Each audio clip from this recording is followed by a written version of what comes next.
Jeez, hang on.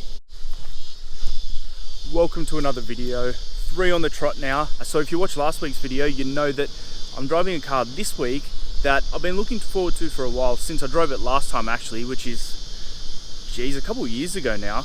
But it was fun, it was light, it was sporty, it was like driving a go-kart really. And I'm talking about the GR86.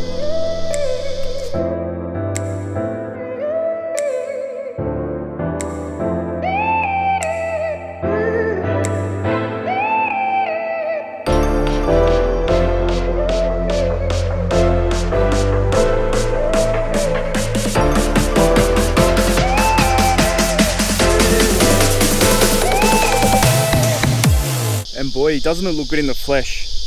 I really like what Toyota and Subaru have done with this thing. It looks like a completely different car. I love this styling too, although is it just me or does it look kind of like a stunned fish? I don't know, let me know what you think in the comments. Do we like the front of it? I like the front of it. Looks a bit fishy. It looks equally good from the back as well. I really like this design from the back. And actually check out that profile too. That looks unreal. They've done a really good job on this. This one here is a GTS grade, so it gets a few extra goodies above and beyond the GT, like these 18-inch anthracite alloy wheels that are wrapped in Michelin Pilot Sport 4s. You've got adaptive headlights up here. Inside you get the ultra suede everywhere, and this one has some white stitching on the seats as well. Alright, so sit rep, we have no navigation at all, so it doesn't come standard with the car, and for some reason Android Auto just doesn't want to play the game, so we've got no maps. Good thing I know where we're going, but as you probably know, Google Maps is really good just for knowing where traffic is, where there's prangs, different stuff like that, ways to get around and avoid congestion. So there's none of that, so could potentially be a long trip up there, we'll see. But in other news, the clutch, I found the clutch a little, I don't want to say difficult to get used to, but it was a bit finicky. But once you get used to it, it's just so good. It's good to be back in a manual car again. I mean, everything's auto. You get this, you got a bit more power under the bonnet. It's just so much fun. It's great to see that this thing's finally got the power that it deserves as well. The 2.4 litre 4-cylinder boxer engine produced 174 kilowatts. I mean, that's 22 kilowatts more than the last one, and you feel it. And it just feels really great to have the power that the car deserves, because it just handles so well. And the steering's so sharp and it handles so well, and there you go. The brakes work well too. But yeah, it's good to have a good amount of power for the car, because the other one, yes, it drove like a go-kart, but you just were left wanting. And the GR86, there's not much wanting, but I guess you probably do notice I'm raising my voice. It is quite loud in here. I don't know if it's part of the weight saving stuff that Toyota's done or whatever it might be, but it's quite loud. And when I've been on the phone to people as well on the Bluetooth, yeah, the conversations don't get very far. It's always call me back when you're not driving. But apart from maybe the discomfort to your eardrums though, I'm actually fairly surprised by the ride on this. I had some preconceived ideas, I'm not going to lie. I thought this thing was going to be way too firm to be a daily driver. I thought, yeah, too low, too firm, but the ride in this it's fairly surprising. Even around town, like we're on a motorway now, and this isn't uncomfortable. Sure, it's firm and you want a sports car to be, but this isn't uncomfortable at all. Granted, this is currently a decent section of road, but even on the less than ideal parts, the ride's fine. The seats are comfortable too. The ride's fine. You could do a trip like this easy. It's maybe not if you're in the back. If you're a passenger, you might get the shits, but if you're driving, it's fine, or a passenger.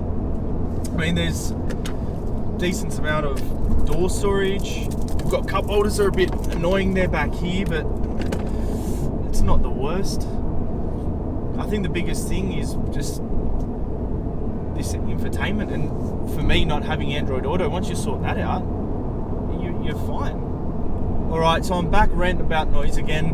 I'm not sure if you can hear it over the road noise, but when you're sitting on 110 k's an hour, the engine sits on about 3,000 revs. Oh Jesus. Not at the moment it doesn't, because this guy just wants to cut in. Anyway, when we eventually get back to 110, I'm hoping you'll hear it, because it just drones, just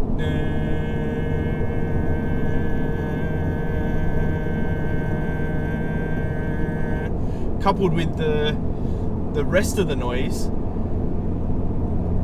That might get a little bit old. The ride's fine, but just the noise in the cabin, like, can you hear it?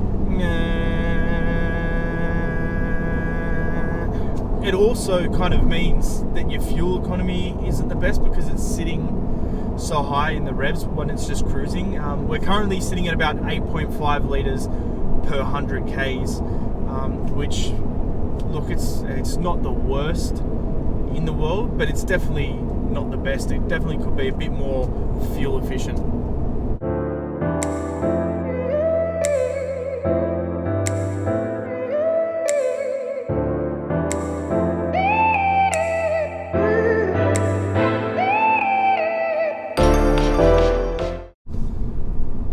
Alright, so we found some bendy stuff in this GR86.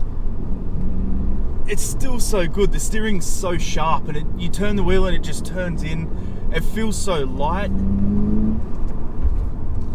and balanced. I mean, this thing, in theory, it's easy to kick the tail out, but it's still got plenty of grip as well. No part in thanks to the Pilot Sport 4s as well, but this is so fun, and with the manual, it's so good.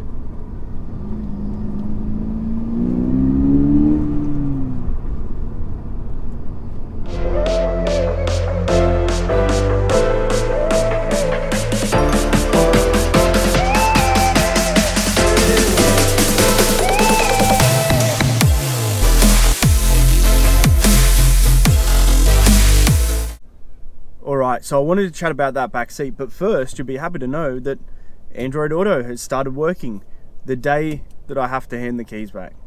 The day. Didn't do anything different. It's the same cable, didn't update my phone, didn't update anything. It's working. But it's good that it's working, because the system there,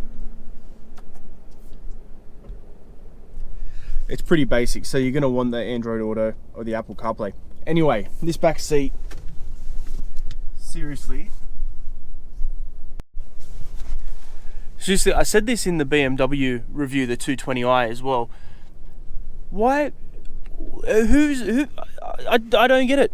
Who's going to fit there? There's literally no room. I can't even fit my hand there. No one's going to sit in the back. Why don't these manufacturers put something a bit more useful there? Why isn't there like a bit of a tray with rubber flooring or some cargo nets or something like that? It just, I don't know. Hang on a sec, let me jump out of the car.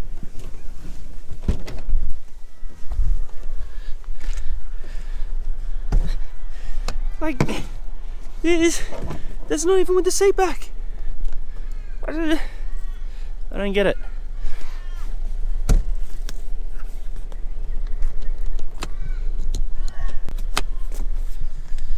But I suppose you can always just fold the back seats down and have a bit more storage room, because the boot, it's not huge.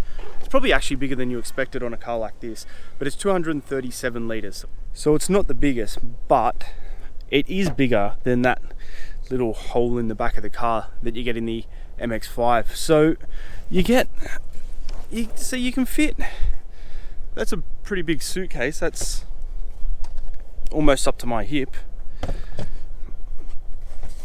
You got a wiggle it around a bit. But you get one, there's a bit more room here for an overnight bag and something else up there if you need it. So the storage space isn't too bad.